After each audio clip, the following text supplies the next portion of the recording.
안녕하세요. 저는 30대 중반의 여성이고 슬아의 아들 한 명을 두고 있는 워킹맘입니다. 저와 남편 모두 직업은 변호사예요.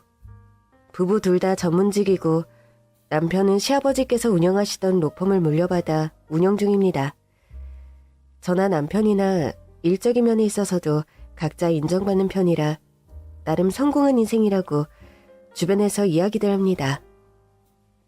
향미, 너는 보면 다 가진 것 같아. 너도 능력자, 남편은 너보다 더 능력자. 귀엽고 똑똑한 아들까지. 암튼 부러운 기집애야.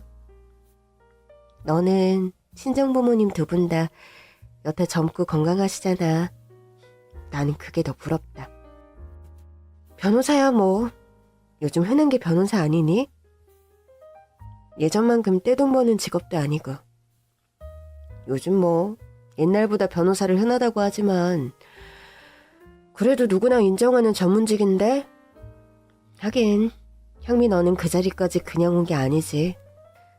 다른 사람들보다 2배, 3배 노력해서 그 자리에 왔다는 거 나는 인정? 사실 제가요, 가정 환경이 평범하고 유복하지 못합니다. 세상 천지 천의 고아라는 말이 있죠. 제가 그런 경우에 속한 사람이었고 저는 태어나자마자 고아원에 버려졌다 합니다. 유년기와 사춘기 시절 모두를 고아원에서 보냈고 고아원 퇴소 후 정말 죽을 둥 살 둥 노력해서 법대에 들어갔습니다. 어린 시절 가끔 장래희망을 적어내는 걸 학교에서 하면 놀림을 받던 저였죠. 뭐? 향미, 네 꿈이 변호사야? 응, 나는 커서 변호사가 되고 싶어. 넌 공부도 중간 정도고 게다가 고아원에 사는데 어떻게 변호사가 되냐? 성적은 오르면 되고. 왜? 고아원 살면 변호사 되지 말란 법이라도 있니? 대학 가려면 돈 되게 많이 드는데. 게다가 변호사 되려면 돈 엄청 든다고 우리 엄마가 그러더라. 넌 그런 지원도 못 받을 텐데 뭔 변호사. 툭하면 친구들에게 그런 놀림을 받는 저였죠. 제가 사실 초등학교 때까지만 해도 공부를 그리 잘하는 축에 속하지 못했습니다. 그런데도 어린 시절부터 제 꿈은 시종일관 변호사였어요. 어린 마음에 뭔가 억울한 사람들의 답답한 상황을 변호해주는 변호사라는 직업이 참 멋져 보였거든요. 그리고 그 당시만 해도 돈도 많이 벌고 사람들이 우러러보는 직업이라는 점도 가진 거 하나 없는 고아원 출신의 제가 꿈으로 간직하기에 멋진 직업임이 분명했죠. 학원을 제대로 다닐 수 있는 것도 아니고 참고서를 원하는 만큼 살 수 있는 환경도 아니고 제가 처한 환경에서 공부를 잘하는 게 쉬운 일은 아니었지만 전 꿈을 생각해서 악착같이 공부했습니다. 수미야, 매점 심부름 내가 대신해주고 너 보는 참고서랑 문제집 나도 풀면 안 되니? 그럴 거면 대신 학원 숙제 좀 해줄래? 참고서랑 문제집도 대신 공부한 티 좀 내주고. 알았어, 그렇게 할게. 매점 심부름도 해줘야 돼. 알았어. 필요할 때 말만 해. 저는 그런 식으로 참고서와 문제집을 친구들에게 동양하며 공부했고 그 결과 중학교를 졸업할 즈음엔 최상위권의 성적을 유지할 수 있었습니다. 학창시절 그렇게 독하게 공부한 저였지만 어쩌면 저는 지금의 제 남편이 아니었다면 법대 진학이 어려웠을 수도 있습니다. 현실적으로 입시 준비에 들어가는 시간과 돈을 생각하면 경제적인 뒷받침 없이 명문 법대에 들어가는 게 힘든 것이 사실이잖아요. 20살을 갓 넘겼을 시절 저는 남편을 만났고 그 사람은 조건 없이 저의 든든한 후원자가 되어주었습니다. 안녕하세요. 오늘부터 공부방 과외 자원봉사하기로 한 차선우입니다. 안녕하세요. 저는 여기 고아원 출신이고 아르바이트 삼아 고아원 동생들 공부 봐주는 박향미라고 합니다. 그럼 뭐 대학생이세요? 아니요, 대학생은 아니고 대입 준비 중인 수험생이에요. 수험생이면 공부만 해도 시간이 모자랄 텐데. 공부방에서 과외하고 아르바이트 할 시간 있어요? 여기 고아원 원장님께서 동생들 공부 봐주면 다달이 월급 주시는데 그걸로 학원비도 내고 생활도 해야 하니까요. 다른 아르바이트도 물론 하지만요. 듣자 하니까 법대 목표로 한다던데? 네, 맞아요. 제 꿈이 변호사라서요. 내가 로펌 운영하는 변호사인데 꿈 꼭 이뤄서 나중에 우리 로펌에서 일할래요? 남편은 법무법인을 운영하는 로펌의 젊은 대표였고 업계에서 나름 알아주는 유능한 변호사였습니다. 사회적인 사업에도 관심이 많아 거의 매주 공부방에 중고등학생들 상대로 영어며 수학 과외를 해준다고 봉사활동을 오는 사람이었죠. 차 변호사님께서 향민호를 좋게 본 모양이다. 대학 갈 때까지 입시 준비하는 동안 생활비와 학비를 지원해 주신다는데? 변호사님께서요? 왜 갑자기 그런 결정을?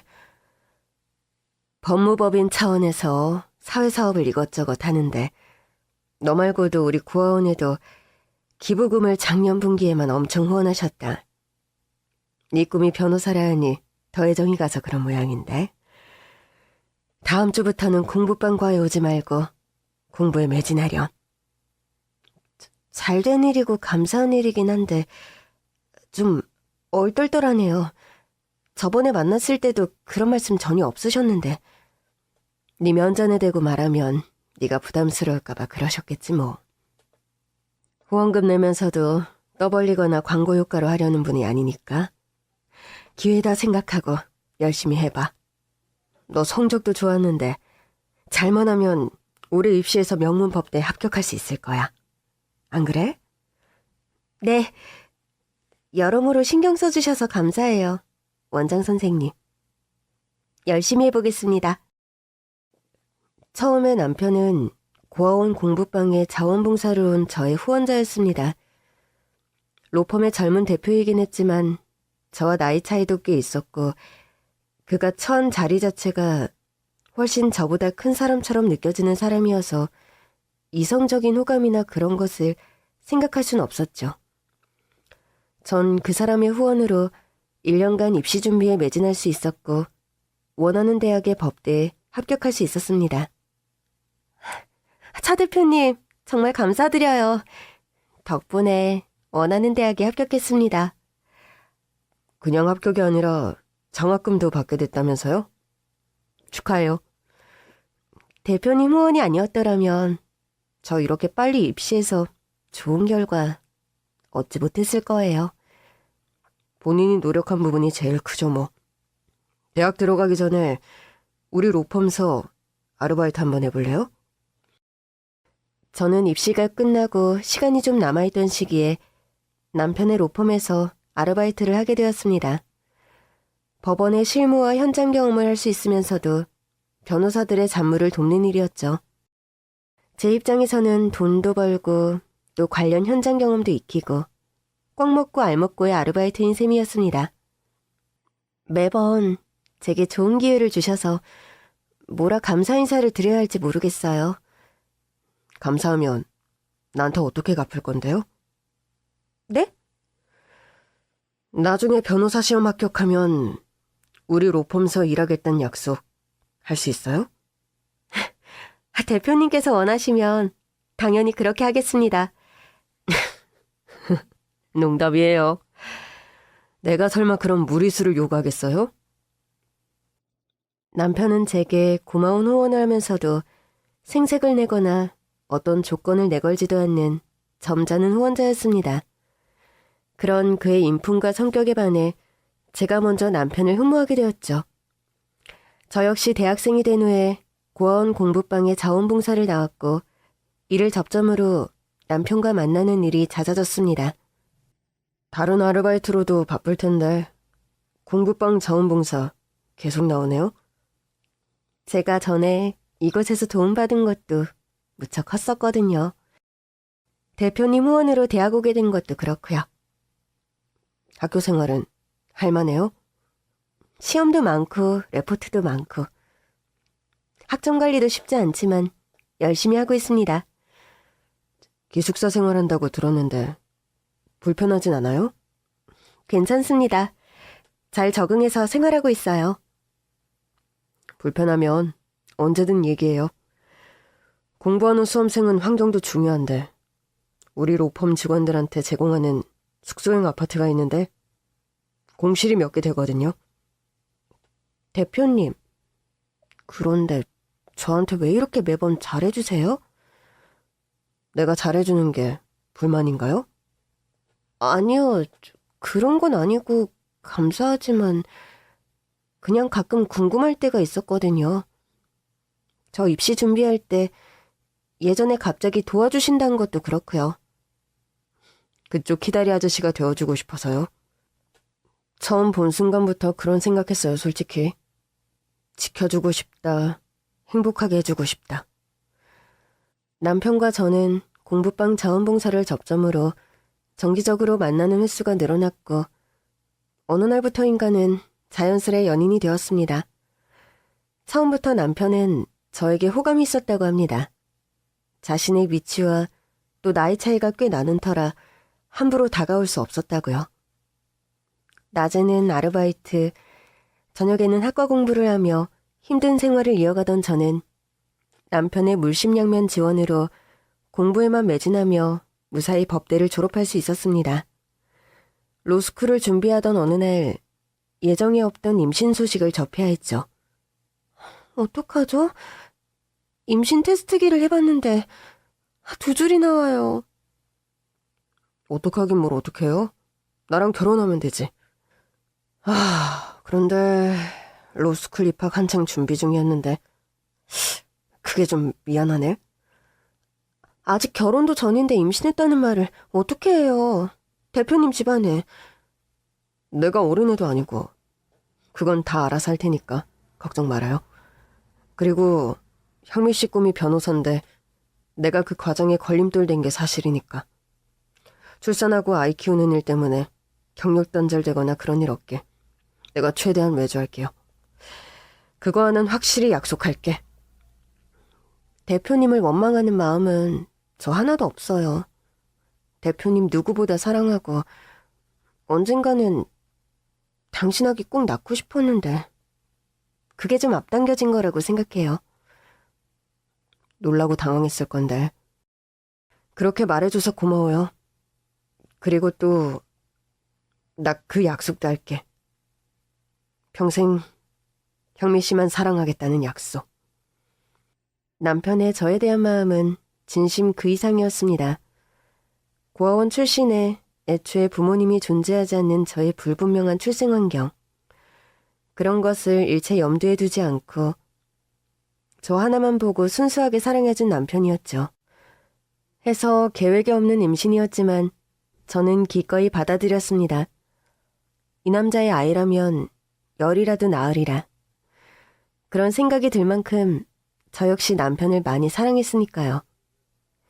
저와 남편의 결혼에 있어 복병은 다른 곳에 있었습니다.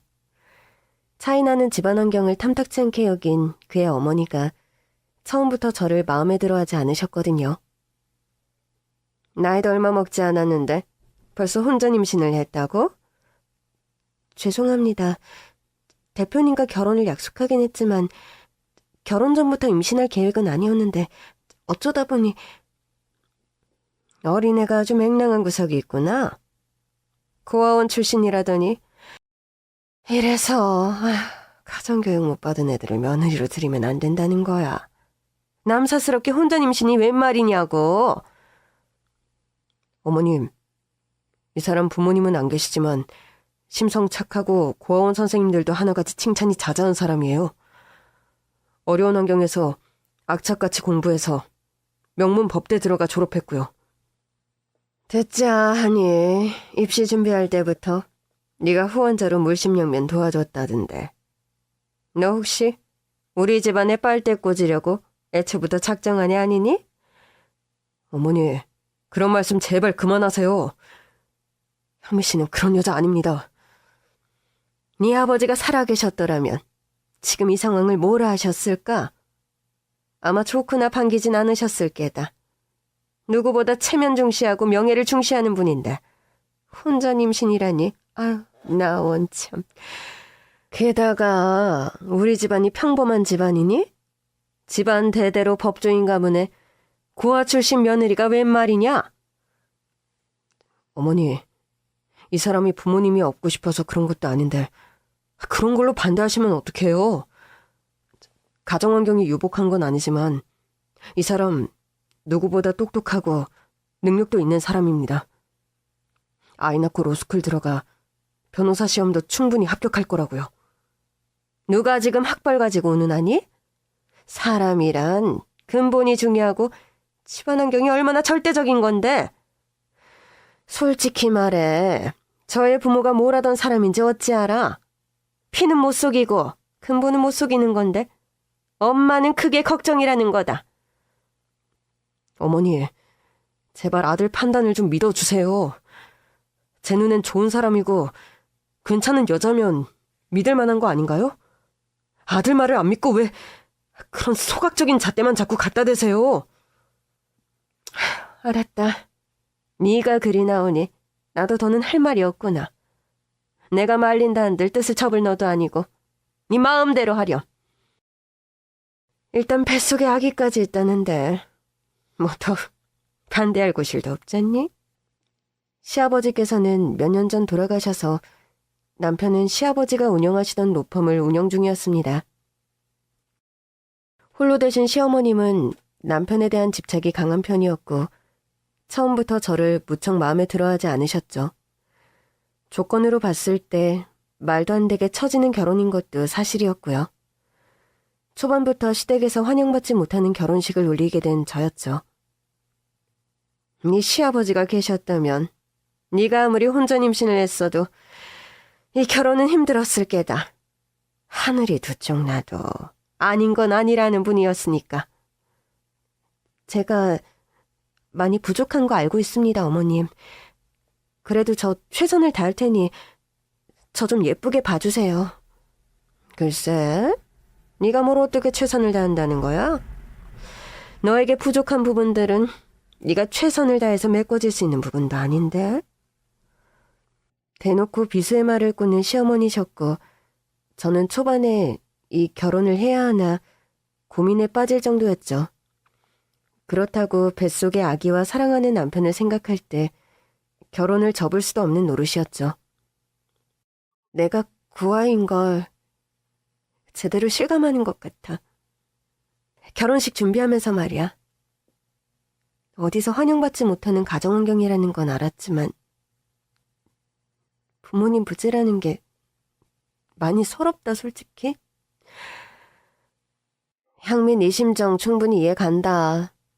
나도 지금 남편과 결혼하며 시댁 반대 얼마나 심했니? 우리 시댁은 너희 시댁처럼 대단한 집안이 아닌데도 내가 고아원 출신이라 싫어했는데 너희 시댁은 더 하겠지. 그래도 결혼하고 나니 하길 잘했다는 생각 드니? 시부모님께선 여전히 너 마음에 안 들어 하셔? 그게 말야. 결혼 초에는 그렇게 날 별로라 하시더니 초대 낳고 나서는 완전히 바뀌었어. 집에 귀염둥이 손자 안겨줬다고 예전에 결혼 반대했던 거 마음에 담아두지 말라면서 시부모님께서 먼저 그런 말씀도 하시고. 그럼 나도 아기 낳고 나면 시어머니와의 관계가 지금보단 나아질까? 그럴 거야.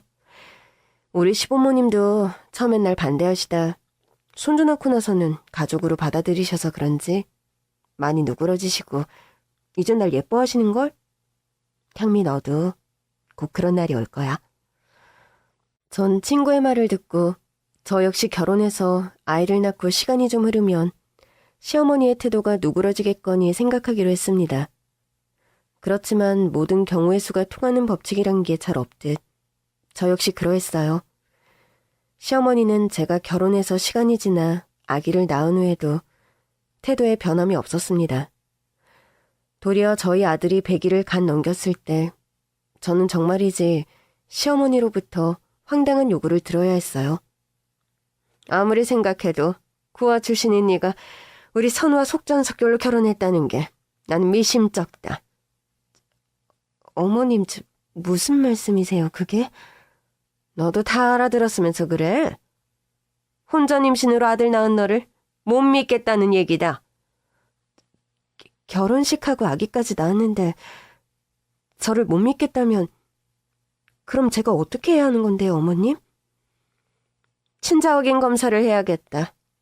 네가 낳은 아들이 우리 선우 친자가 맞는지 검사를 한번 해봐야 직성이 풀리겠다고. 아무리 모진 말씀하셔도 저 제가 부족하려니 하고 넘어갔지만 이번 말씀만큼은 너무 심하다는 생각 안 하세요? 어떻게 100일 넘긴 아기 앞에서 저에게 그런 말씀을 하세요? 네? 고아가 몸뚱아리 함부로 굴릴 수도 있잖아. 안 그러니? 전 시어머니의 그 말에 너무 충격을 받아 한동안 아무 말도 못하고 그런 시어머니를 쳐다보았습니다.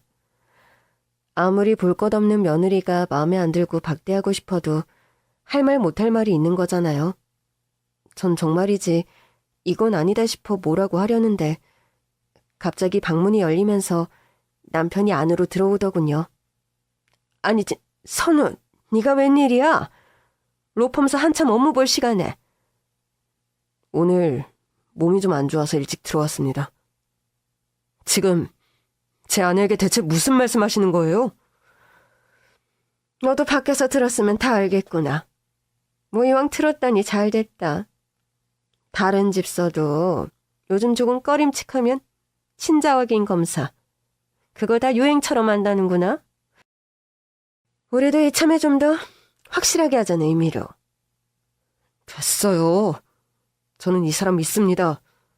그런 쓸데없는 검사를 해야 할 만큼 이 사람 형편없는 사람도 아니고요. 아니, 너는 왜 대뜸 흥분부터 하고 그러니? 엄마가 다 너 생각해서 하는 말인데. 절 진정으로 생각해서 하시는 말씀이라고요? 그래. 내가 뭐 말 잘못했니? 진짜 저를 어디까지 실망시킬 작정이십니까? 예? 그렇게 말하며 시어머니를 노려보는 남편의 눈빛이 심하게 흔들리더군요. 그런 남편의 표정을 보고 있자니 뭔가 다른 심각한 일이 있구나 싶은 직감이 들었습니다. 내가 널 실망시킨 일이 뭐가 있다고 그래? 너? 말 한 번 참 이상하게 하는구나? 시어머니는 흥분하며 남편에게 소리를 질렀고 남편의 눈빛이 다시 심하게 흔들렸습니다. 그리고 그 순간 역대급 반전이 저희 집안에 찾아왔죠. 어머니, 제가 지금도 아무것도 모르고 있다고 생각하세요? 아니, 그건 또 무슨 말이야? 네가 몰랐던 일이라도 있단 말이냐? 남편은 갑자기 서류 가방 안에서 낡은 노트 한 권을 꺼내는 겁니다. 그걸 꺼내서 시어머니의 면상에 던지듯 건네는 남편이었어요. 이게 뭔지 아십니까? 이게 뭐길래 나한테 이런 식으로 던지듯이 하는 거냐? 궁금하시다면 지금이라도 찬찬히 좀 읽어보시죠. 남편의 말에 시어머니는 돋보기를 꺼내들고 그 낡은 노트를 읽더군요. 그리고 잠시 후 노트를 한 장 한 장 읽어가는 시어머니의 손이 심하게 떨리기 시작했습니다. 표정도 불그락 푸르락 하는 것이 예사롭지 않게 변하더군요. 대체 남편이 꺼내든 저 노트가 무엇일까? 궁금함이 있는 저였습니다. 너 이걸 대체 어디서 발견했니? 이딴 게 왜 너한테서 나오냐고! 그 안의 내용들이 모두 진실이란 건 부인하지 않으시는군요. 누가 이걸 너에게 진실이라고 하더냐? 누군지 모르지만 소설도 아주 그럴듯하게 지어냈구나. 너 설마 이 노트 안에 있는 내용들을 다 믿는 건 아니겠지? 이제 제발 그만하세요. 가증스러운 거짓말. 더 이상 내 앞에서 제발 그만하시라고요. 남편은 여태껏 본 적 없는 날카롭고 격양된 태도로 소리를 지르는 겁니다. 전 도무지 무슨 영문인지 판단할 수 없어 어안이 벙벙할 지경이었죠. 여보, 대체 무슨 일이길래 어머니께 그렇게 소리를 질러요? 더 이상 이 여자에게 어머니랑 소리하지 마. 이 사람은 내 어머니가 아니라고! 부들부들 떨며 분노에 치민 얼굴로 소리를 지르는 남편이었습니다. 미국 사시던 이모님께서 얼마 전에 귀국하셨습니다. 수소문 끝에 이모님께서 로펌으로 절 찾아오셨더군요. 제가 차마 믿지 못했던 이 일기장의 내용이 다 진실이라는 걸 전 그분에게 다 확인받았어요. 그래도 내 말을 한번 들어봐야 할 거 아니니? 평생 아기 때부터 널 키워온 건 나야. 그 여자가 아니라 그 여자는 널 낳기만 했을 뿐.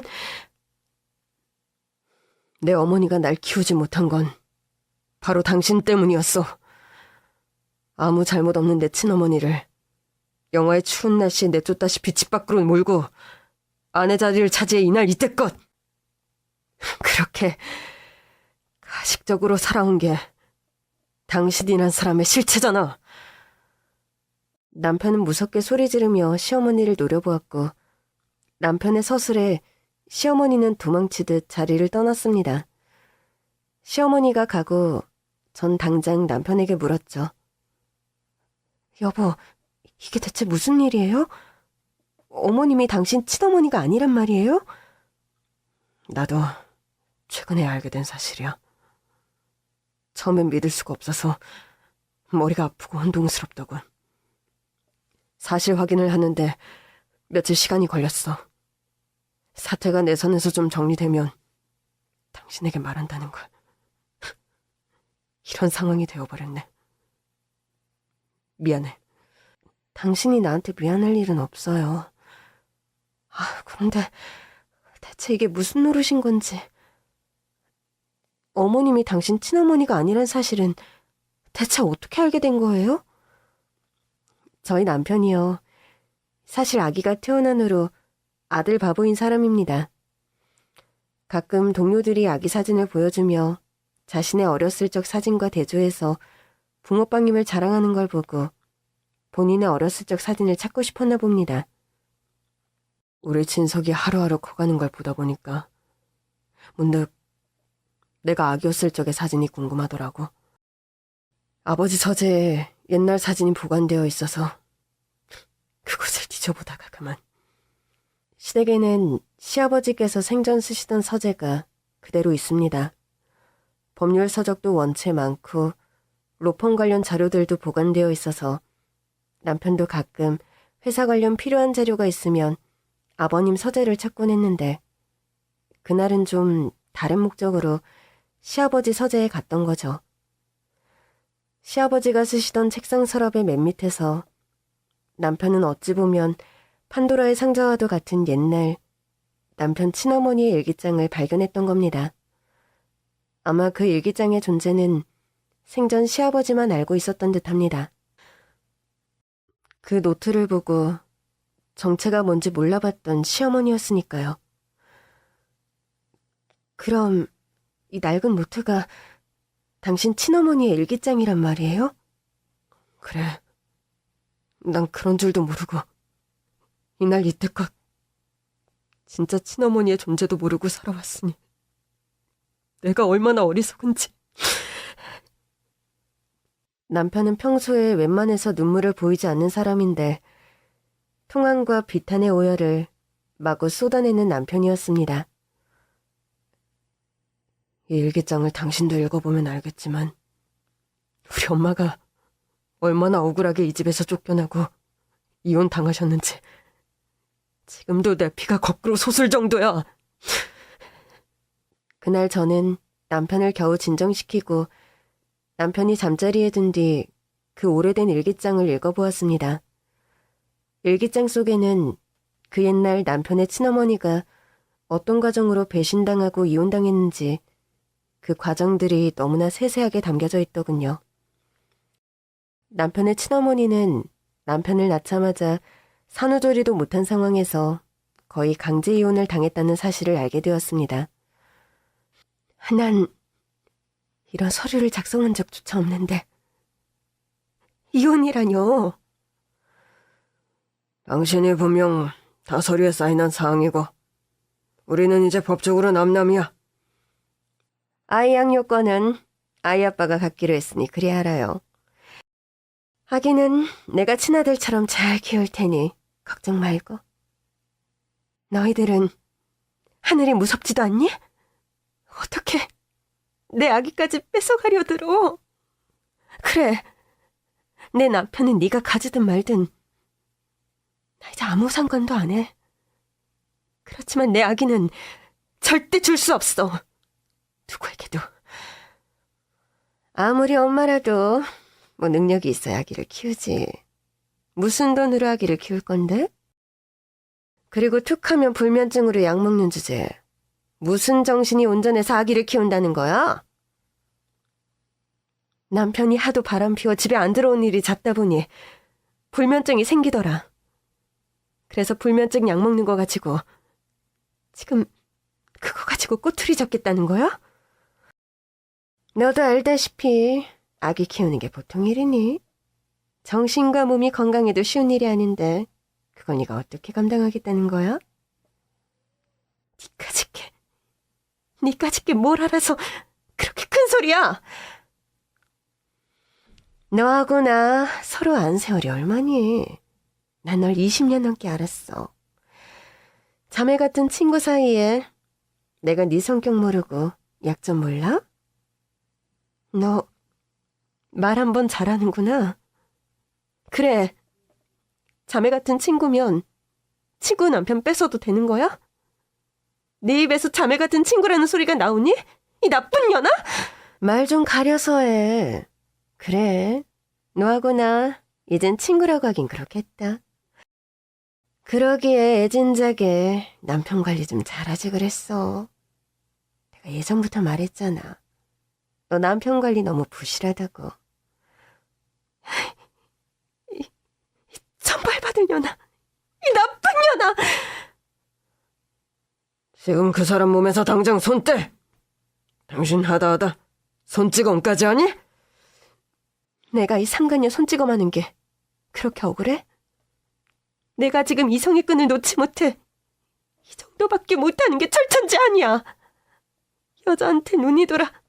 그래, 위장 이혼까지 다 계획한 거 난 눈 감아 줄게. 이미 마음 떠난 당신에게 나 역시 미련 같은 거 없어. 그런데 제발 아기는 내게 줘. 우리 아들은 내가 키우게 해달란 말이야. 그럴 순 없어. 이 사람도 말했다시피 당신 정신적으로나 육체적으로 건강한 사람이 아니야. 우리 아기 이 사람이 친엄마 못지않게 잘 키워주기로 약속했어. 당신은 그냥 당신 인생 살라고. 내가 먹고 살 만큼 위자료 두둑하게 챙겨준다니까. 위자료니 뭐니 다 필요 없어. 나한테 우리 아기만 주면 돼. 미영아, 너 왜 이렇게 말이 안 통하니? 이 사람하고 나 아기 잘 키운다니까. 넌 그냥 딸린 혹 없이 새 출발하라는데 왜 이렇게 말귀를 못 알아먹어? 배은망덕한 년. 시골 가난한 집 동창생 갈 곳 없이 서울 상경에서 고생하는 걸 남편 비서로 쓴 내 잘못이다. 다른 사람도 아닌 네가 어떻게 날 이렇게 배신하니? 미영아, 사람 운명이라는 거 그거 뜻대로 안 되는 거야? 이 사람하고 나는 처음부터 맺어졌어야 하는 운명인데 너 때문에 뒤늦게 만난 거라고. 그래, 운명이라 치자. 운명이 사람들끼리 잘 살라고. 대신 내 아들만 돌려달란 말이야. 내 아들은 내가 키울 거야. 절교하듯 시아버지와 당시의 상간녀였던 시어머니에게 울며불며 매달렸던 남편의 친어머니였습니다. 시어머니는 당시 고향 친구의 남편과 불륜에 빠져 가정을 파탄낸 장본인이었습니다. 저는 남편의 친어머니 일기를 읽고 충격에 빠질 수밖에 없었어요. 대체 이런 진실을 숨기고 평생 친어머니처럼 행세한 시어머니가 정말 인간도 아니란 생각이 들더군요. 제가 이런 모든 진실을 알고 나서 며칠 후에 저와 남편은 미국에서 몇십 년 만에 귀국했다는 남편의 친이모님을 만나게 되었습니다. 네가 우리 선우 와이프니? 아우, 세상에, 우리 선우도 젖먹이일 때 보고 이리 장성한 어른이 되어서 보다니 처음에 못 알아볼 뻔했다. 안녕하세요, 이모님. 이모님, 왜 이렇게 긴 세월 한국에 오지 않으셨어요? 이모라도 저에게 좀 제대로 된 진실을 말씀해 주시지 않고요. 네 엄마가 잘못되고 나서 우리 집안에선 거의 네 아빠를 비롯 그 집안 사람을 입 밖에 올리지도 않고 살았다. 법적인 분쟁을 몇 년 했지만 널 데려오는데도 실패했고 거의 포기하는 심정으로 너희 집안과는 단절하고 살았던 거지. 이모님, 전 여태껏 그 상간녀를 제 친어머니로 알고 살아왔습니다. 아무리 경우 없는 것들이라지만 설마 내게 그런 거짓말을 평생 했을 거라고는 생각 못했다. 엄마가, 우리 어머니가 그렇게 억울하게 돌아가셨다는 것도 저는 최근에 알았어요, 이모. 네 엄마, 우리 언니 생각하면 난 지금도 피가 거꾸로 솟는다. 착하고 순수하고 세상 천지 현명자가 따로 없었는데 네 아버지가 가진 거 하나 없던 가난한 고시생 시절부터 은행 다니며 뒷바라지하던 게 네 엄마란다. 그런 헌신적인 마누라를 헌신짝처럼 내다버리고 유머 고향 친구와 바람이 나서 그만. 일기장을 보니 생전 어머님께서 이 사람을 절대 뺏기지 않으려고 무진 애를 쓰셨던데 어떻게 그런 일이... 지금도 그 일만 생각하면 복장이 터지고 자다가도 벌떡벌떡 깬단다. 네 시아버지와 그 상간녀는 완전히 짜고 치는 고스톱판을 만들었다. 저희들에게 유리한 이혼을 하려고 말이다. 시부모님께 전해 듣게 된 그 옛날 시부모님의 이혼 사건은 정말이지 기가 막힌 것이었습니다. 시아버지는 그때 하루라도 빨리 이혼하려고 시어머니 몰래 이혼 서류를 조작해 협의 이혼을 한 것처럼 시어머니를 속였다고 합니다. 아마 법조계에 몸담는 자신의 위치를 이용해 그런 법의 허점을 악용한 것이었죠. 처음에는 남편이 바람 피운다는 사실조차 몰랐던 시어머니는 도장이니 신분증이니 부동산 관련해서 투자를 한다는 시아버지 말을 믿고 모두 전해주셨다 합니다. 그런 개인정보를 빌미로 시아버지는 시어머니 몰래 협의이혼을 진행했던 거고요. 게다가 어느 정도 두 사람의 불륜이 발각되었을 시점 시어머니의 우울증이 시작되었다고 합니다. 너도 한번 생각해보렴. 임신한 와이프 놔두고 고향 친구와 바람난 남편 두고 우울증 안 걸릴 여자가 어디 있겠니? 시어머니께서는 당시 남편을 출산하고 얼마 안 있어 우울증 약을 복용하셨다고 합니다. 원체 불면증이 있어서 가끔 불면증 약을 먹는 시어머니를 두고 시아버지와 당시에 상간녀였던 시어머니는 남편의 친어머니를 정신적으로 문제 있는 사람으로 몰고 갔다는 겁니다. 그런 말도 안 되는 약점을 빌미로 결국 갓난아기였던 너를 결국 우리 언니 품에서 빼앗아간 그들이었다. 그 충격으로 언니는 심장병을 얻어 이혼하고 3년도 채 안 돼서 병을 달리하고 말았어. 아니, 세상에 어떻게 그런 말도 안 되는 일이... 어머니, 불쌍한 우리 어머니. 저 지금이라도 그 못된 상간녀를 가만두지 않겠습니다. 절대로요. 세월이 이렇게 흘러 불쌍한 네 엄마는 이미 고인이 되었는데 뭘 어찌하겠다는 거니? 게다가 잘못한 당사자인 네 아버지까지 명을 달리한 마당에 이모, 그래도 이건 너무 말이 안 되잖아요. 우리 어머니 불쌍해서 어쩌라고요, 네? 우리 엄마 억울한 거 누가 풀어줘야 하잖아요. 우리라고 그런 생각 안 해봤겠니? 선우야, 죄값은 죄 지은 사람들이 저승에 가서 받게 두거라. 넌 그냥 네 삶을 잘 살아. 그게 하늘에 있는 네 엄마가 바라는 바일 게다. 그런 말로 남편을 달래는 시이모님이었습니다. 시이모님은 그 옛날 시어머니께서 비극적으로 명을 달리하신 후 충격을 받고 미국 이민을 떠나셨다 합니다. 평생 결혼도 하지 않으시고 미국에서 간호사 생활을 하시다 최근 귀국을 결정하신 이모님이셨죠.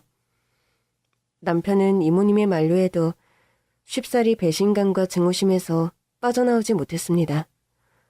하긴 말이 쉽지 어디 용서가 쉬운 일인가요?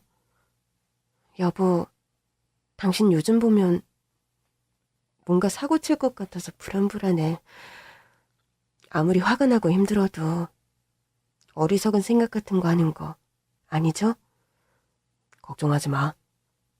내 곁은 우리 아들과 당신 지켜야 할 사람이 있는데 내가 어리석은 짓을 벌이진 않아. 그렇다면 다행인데 당신이 마음 정리가 안 되어 보여서 걱정이에요. 사필귀정이란 말이 있잖아. 다는 아니더라도 어느 정도는 내 선에서 사태가 제대로 수습되는 걸 봐야겠어. 내가 할 수 있는 한에 합법적인 복수 다 하려고. 여보. 저는 그런 말을 하는 남편을 걱정스레 지켜볼 수밖에 없었습니다. 남편은 일단 아들아이와 본인의 친자 확인 검사를 진행하더군요. 여보, 이런 걸 왜 굳이 하는 거예요? 결과지 가져다 그 여자 면상에 확인시켜주고 싶어서 그래. 남편의 고집으로 아들과 남편의 친자 확인 검사를 받았고 결국 그 결과지를 시어머니에게 가져다 확인시키는 남편이었습니다. 그렇게 원하셨던 친자 확인 검사 결과지입니다. 자, 결과 나왔으니 똑똑히 한번 보시죠. 친자가 맞다고 나왔네. 결과 확인했으면 됐지. 왜 굳이 이런 걸 내게 가지고 오는 처위가 뭐니? 사과하시라고요. 몸뚱이 함부로 놀렸을 수도 있네 없네. 이 사람한테 막말한 거 사과하십시오. 너 정말 이런 식으로 나올 거야? 아무리 네가 배신감이 크다지만 널 평생 키워온 정이 있는데. 얼른 사과하세요. 시모는 남편의 서술에 어쩔 수 없이 제게 사과하더군요. 미안하다 향미야. 너를 오해했다. 지난 세월 제 친어머니와 외고에 저지른 만행, 그건 역시 제대로 용서받고 싶지만 아버지가 명을 달리하셔서 또 어머니마저 안 계시다는 게 원통할 따름입니다. 선우야, 지나간 일은 제발 잊고 이제와 따져서 뭐 하겠니? 내가 그때 나쁜 뜻이 있어서 그런 게 아니라. 변명은 필요 없어요. 그렇게 잔인한 방식으로 저희 어머니 내치고 결국 명 달리하게 만드셨지 않습니까? 전 그것도 모르고 평생 친어머니인 줄 알고 따르며 살아왔으니 제 기만당한 세월은 어떤 걸로도 보상받을 수 없습니다. 그 길로 시어머니께 절연을 선언하는 남편이었습니다. 용서해다오.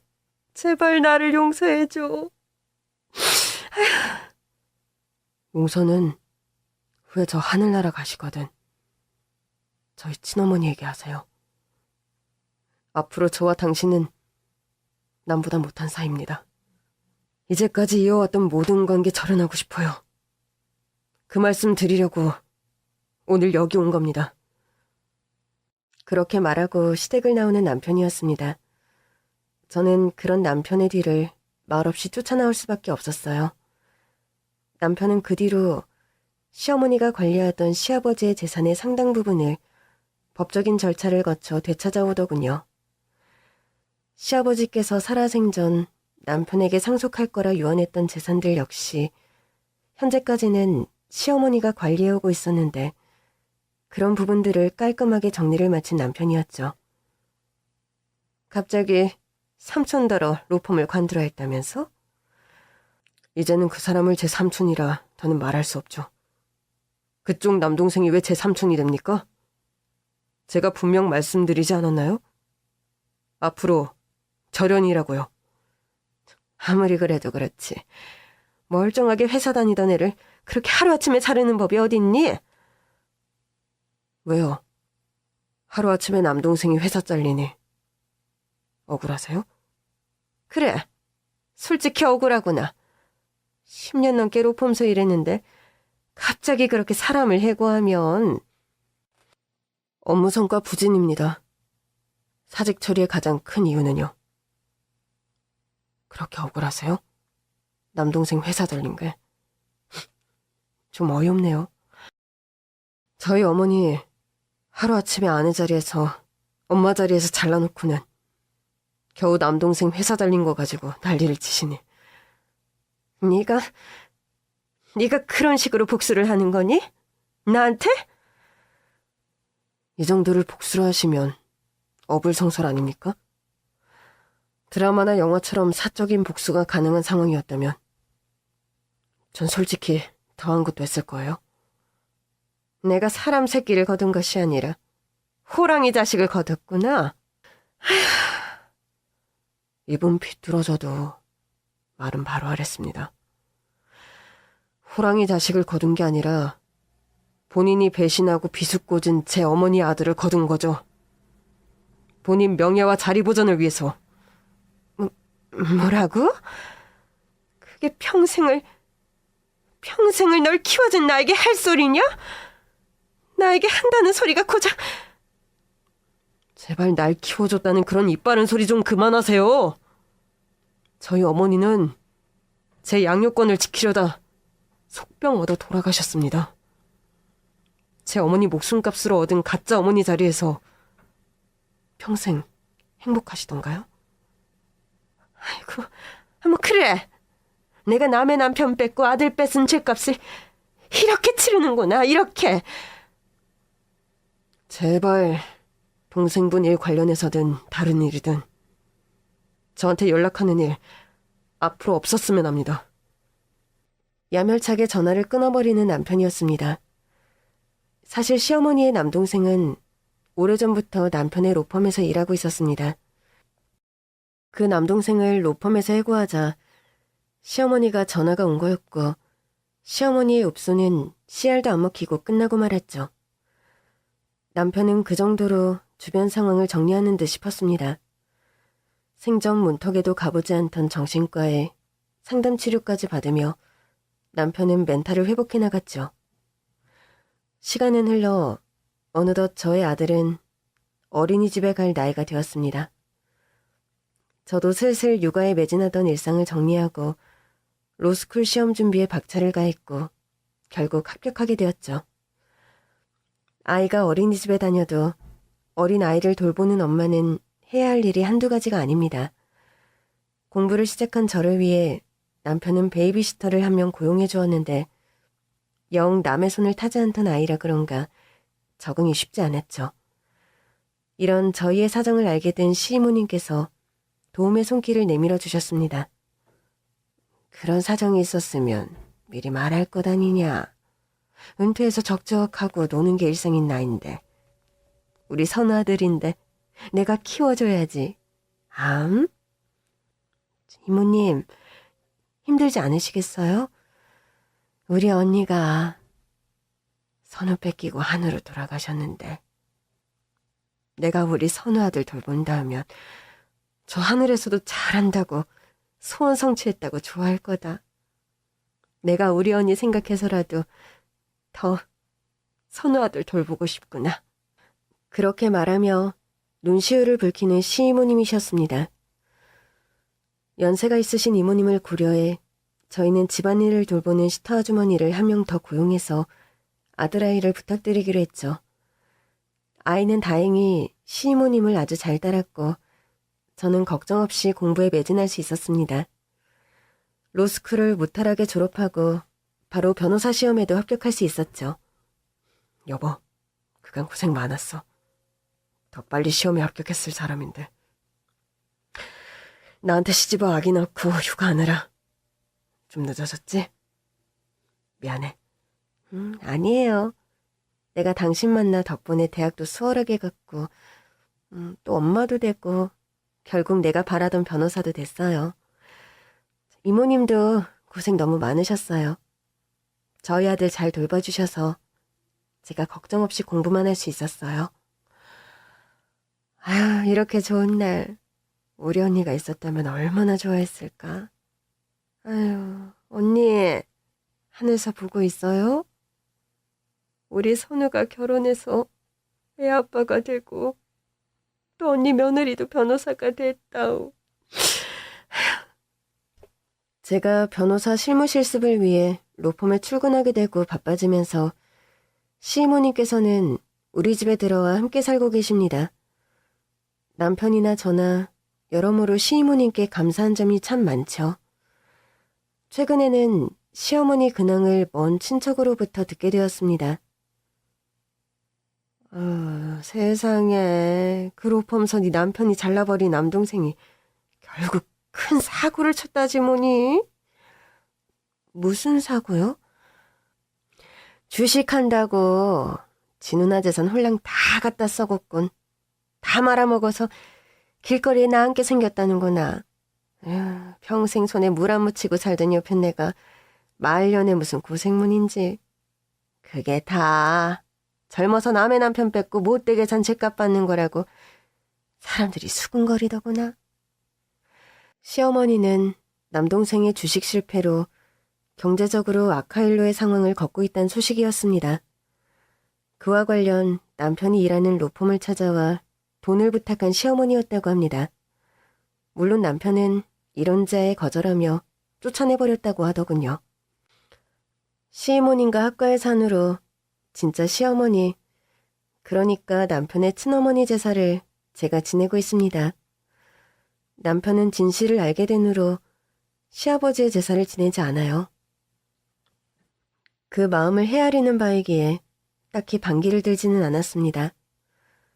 제가 변호사가 되고 처음 맞는 시어머니의 기일날 시어머니가 생전 그렇게 좋아하셨다는 백설기를 손수 만들어 제상에 올렸습니다. 언니, 며느리가 만든 백설기 좀 드셔보. 며느리가 똑똑한 애라 변호사 시험에 한 번에 합격했는데 떡도 곧잘 만드는 야무진 며느리네요. 제사상 앞에서 저를 칭찬하는 시이모를 부축해 함께 절을 올렸습니다. 한 번도 얼굴을 뵌 적 없는 시어머니지만 저 역시 남편만큼이나 그분이 많이 그립고 보고 싶습니다. 어머님, 하얀 백설기처럼 이제는 마음 깨끗하게 비우시고 그곳에서 편하게 쉬셨으면 좋겠습니다.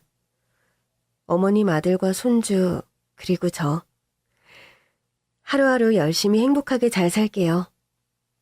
그곳에서 항상 저희를 지켜봐 주셔서 늘 감사합니다. 여러분 가정에도 늘 평안과 행복이 가득하시길요. 긴 얘기 들어주셔서 감사합니다.